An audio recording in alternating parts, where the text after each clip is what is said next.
José Doroteo Arango Arámbula, mejor conocido como Pancho Villa, fue un revolucionario mexicano. Nació el 5 de junio de 1876 en La Coyotada, una minúscula población del municipio de San Juan del Río, Durango.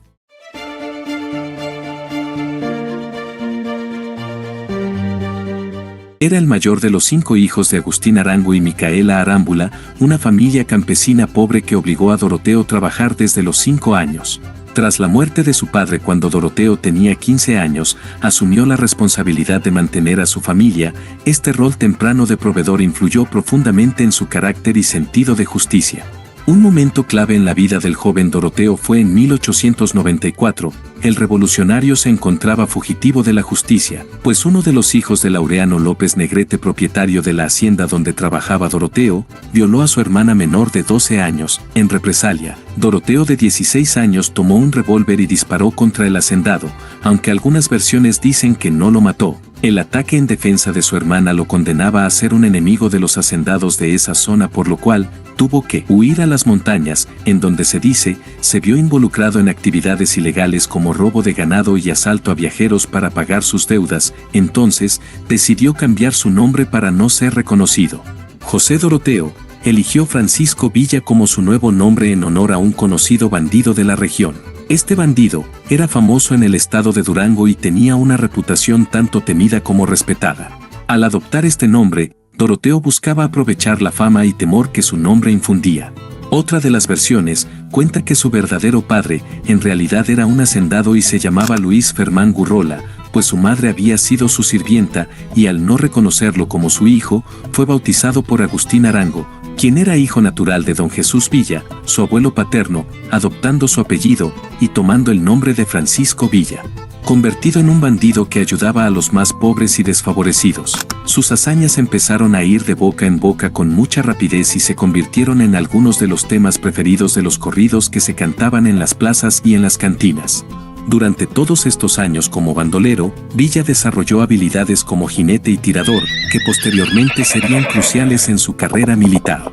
Su conocimiento del terreno y su capacidad para evadir a las autoridades también se perfeccionaron durante este periodo.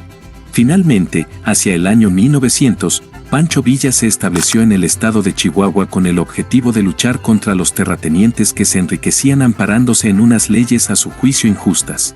En 1910, Pancho Villa conoció a Abraham González, un representante del candidato presidencial Francisco Madero y opositor del entonces presidente Porfirio Díaz, que vio el potencial de este grupo de bandidos para luchar y plantar cara a los grandes terratenientes y dueños de las haciendas.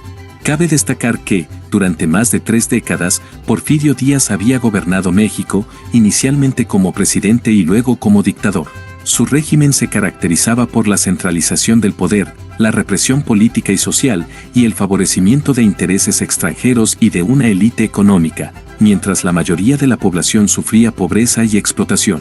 Por ese motivo, cuando Francisco Madero se presentó a las elecciones para derrocar al hasta entonces presidente Porfirio Díaz, este hizo lo imposible para intentar evitar que las ideas de Madero tuvieran éxito. Como consecuencia, en las elecciones presidenciales de 1910, Francisco Madero fue arrestado y encarcelado bajo cargos falsos y Porfirio Díaz fue declarado ganador de las elecciones, lo que desencadenó un descontento generalizado.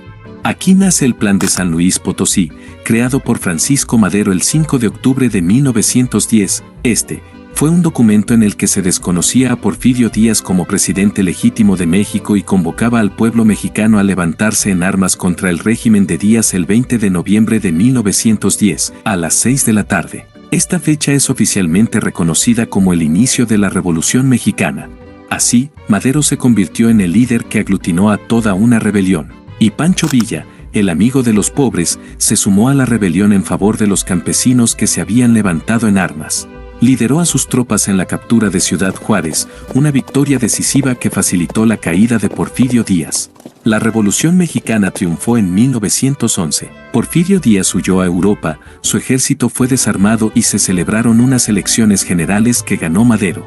A pesar de ello, Madero no fue capaz de llevar a cabo ninguna de las reformas políticas y sociales que había prometido debido a la oposición de algunos de sus partidarios y a sus propias limitaciones administrativas.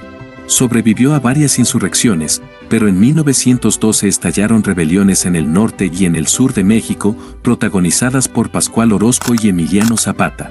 Por su parte, Pancho Villa se mantuvo leal a Madero hasta que éste cometió el error de confiar a Victoriano Huerta, un general del ejército porfirista que está considerado uno de los personajes más siniestros de la historia mexicana, el mando de las tropas para sofocar el alzamiento del revolucionario Pascual Orozco. Victoriano Huerta se alió con Félix Díaz, sobrino de Porfirio Díaz, y otros conservadores en un golpe de estado conocido como la Decena Trágica. Traicionó y arrestó a Madero convirtiéndose en el nuevo presidente de México, acusó a Pancho Villa de insubordinación y tras someterlo a un consejo de guerra, decidió que debía ser fusilado. Por suerte para Villa, la intervención de Gustavo Adolfo Madero, hermano del anterior presidente y miembro del Estado Mayor de Huerta, impidió que aquella sentencia se cumpliera, y Villa fue trasladado a una prisión de la capital donde aprovechó para aprender a leer y a escribir y de donde se fugó el 26 de diciembre de 1912. El 22 de febrero de 1913, Madero fue asesinado junto al vicepresidente José María Pino Suárez en la Ciudad de México, cuando era trasladado a la penitenciaría de Lecumberri. Madero recibió 2 disparos, Pino Suárez recibió 13. Aquella fue la gota que colmó el vaso para que Pancho Villa, Emiliano Zapata y Venustiano Carranza unieran sus fuerzas en contra del régimen dictatorial de Victoriano Huerta. Los que se llamaban decentes eran más rencorosos que los mismos bandidos. Comprendí que se iniciaba una guerra sangrienta, dijo Pancho Villa tras enterarse de la muerte del presidente Madero. Pancho Villa lideró varias campañas exitosas contra las fuerzas de Huerta. Una de sus victorias más importantes fue la toma de Torreón en 1914, seguida por la decisiva batalla de Zacatecas en junio de 1914, que fue crucial para el colapso del régimen de Huerta, ya que representaba una de las últimas líneas de defensa significativas del gobierno federal. La batalla fue extremadamente sangrienta, con miles de muertos y heridos en ambos bandos. Se estima que hubo alrededor de 7,000 bajas entre las fuerzas federales y revolucionarios. Después de la renuncia y exilio de Victoriano Huerta en julio de 1914, el siguiente presidente provisional de México fue Francisco Carvajal, quien ocupó el cargo brevemente hasta el 13 de agosto de 1914. Su mandato fue meramente transicional y el verdadero poder fue asumido por Venustiano Carranza, líder del movimiento constitucionalista y anteriormente gobernador de Coahuila. Emilio Zapata, Venustiano Carranza y Pancho Villa tenían visiones muy diferentes para México. Zapata representaba a los campesinos del sur de México y luchaba principalmente por la reforma agraria y la devolución de tierras a los campesinos, mientras que Pancho Villa provenía del norte de México y tenía una base de apoyo más diversa que incluía campesinos, mineros y pequeños propietarios. Su enfoque no estaba tan centrado exclusivamente en la reforma agraria como el de Zapata, aunque también abogaba por mejorar las condiciones de vida de los pobres y la redistribución de la riqueza. Pancho Villa inicialmente apoyó a Venustiano Carranza contra Huerta, pero luego rompió con Carranza debido a diferencias estratégicas y personales. Tanto Pancho Villa como Emilio Zapata no reconocían la autoridad de Carranza, pero las fisuras entre ellos pronto hicieron acto de presencia, aunque colaboraron temporalmente y lucharon juntos contra gobiernos anteriores, la alianza fue más táctica que basada en una profunda convergencia ideológica. Ambos líderes desconfiaban de los políticos centralistas y se vieron forzados a cooperar contra enemigos comunes.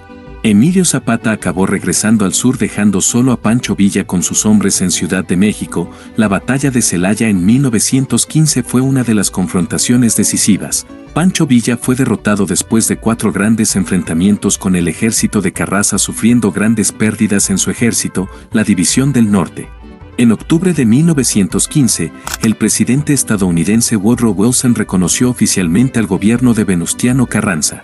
Este reconocimiento enfureció a Villa, quien se sentía traicionado por el gobierno estadounidense. Es así como se produce uno de los eventos más significativos en la historia de las relaciones entre México y Estados Unidos durante la Revolución Mexicana, el ataque a Columbus, Nuevo México. El 9 de marzo de 1916, aproximadamente 500 hombres bajo el mando de Pancho Villa cruzaron la frontera y atacaron la pequeña ciudad de Columbus y el cercano campamento militar estadounidense. En el ataque, murieron 18 estadounidenses, incluyendo civiles y soldados, y aproximadamente 90 de los hombres de Villa. En respuesta al ataque, el presidente Woodrow autorizó una expedición punitiva liderada por el general John J. Pershing para capturar a Villa. Esta expedición, que consistió en más de 10.000 soldados, cruzó la frontera hacia México el 15 de marzo de 1916. La expedición duró casi un año, pero nunca logró capturar a Villa. Sin embargo, causó tensiones significativas entre Estados Unidos y México. Aunque Carranza también quería debilitar a Villa, no quería una intervención estadounidense en su país. Sin embargo, el ataque de Villa ayudó a consolidar el poder de Carranza al presentarse como un defensor de la soberanía mexicana contra la intervención estadounidense. Mientras tanto, Emiliano Zapata continuó su lucha contra el gobierno de Carranza hasta su asesinato en 1919. En mayo de 1920 Carranza fue asesinado mientras huía de una rebelión liderada por Álvaro Obregón, Plutarco Elías Calles y Adolfo de la Huerta. Eventualmente, Villa se retiró de la vida revolucionaria activa en 1920 tras llegar a un acuerdo con el nuevo gobierno de Adolfo de la Huerta, recibiendo una hacienda en Canutillo, Chihuahua, a cambio de rendirse y no luchar más en contra del gobierno. Se dice que aquí vivió con 3 de sus esposas. Pancho Villa era conocido por ser un hombre carismático y mujeriego, tuvo varios hijos de sus múltiples relaciones, los más reconocidos y documentados son Francisco Villa Jr., Octavio Villa, Miguel Villa, Hipólito Villa y Agustín Villa. El 20 de julio de 1923, Villa partió hacia Hidalgo de Parral, una ciudad ubicada al sur de Chihuahua, donde pretendía reunirse con algunos de sus camaradas y asistir al bautizo del hijo de un amigo. Conduciendo un Dodge Brothers, Pancho Villa empezó a atravesar la ciudad de Parral, donde le esperaba un grupo armado para asesinarle. Cuando su automóvil cruzaba la calle Gavino Barrera, un hombre agitó la mano a su paso exclamando, ¡Viva Villa! Aquel viejo grito de guerra de la División del Norte encabezada por el líder revolucionario cuando entraba en los pueblos se convertiría ahora en el funesto anuncio de su muerte, pues esa era la señal para que los asaltantes supieran que el coche estaba llegando al punto donde debía cometerse el atentado. Al grito de «¡Viva México, cabrones!», los asaltantes dispararon una nube de proyectiles que al menos fueron 150, 13 balas atravesaron el cuerpo del Centauro del Norte causándole la muerte inmediatamente. Se dice que los pistoleros encargados de matar a Pancho Villa fueron Jesús Salas Barraza, un diputado local, su cómplice Melitón Lozoya y el general Joaquín Amaro. La autoría intelectual se atribuye al presidente Álvaro Obregón y a su sucesor, Plutarco Elías Calles, que al parecer respondieron así a las demandas del gobierno de Estados Unidos, cuyas condiciones para reconocer la legitimidad del Estado mexicano pasaban por el asesinato de Villa. Aunque se realizaron algunas investigaciones, nunca se llevó a cabo un juicio concluyente ni se castigó a los culpables. La identidad de los asesinos sigue siendo en gran parte desconocida y el caso está envuelto en misterio. Después de ser asesinado, el cuerpo de Pancho Villa fue trasladado a un lugar seguro.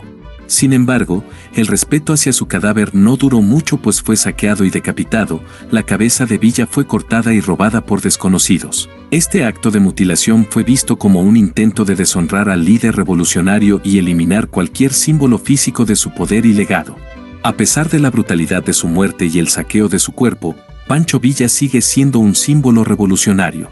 Su vida y sus acciones son recordadas y celebradas en la cultura mexicana a través de libros, películas y música.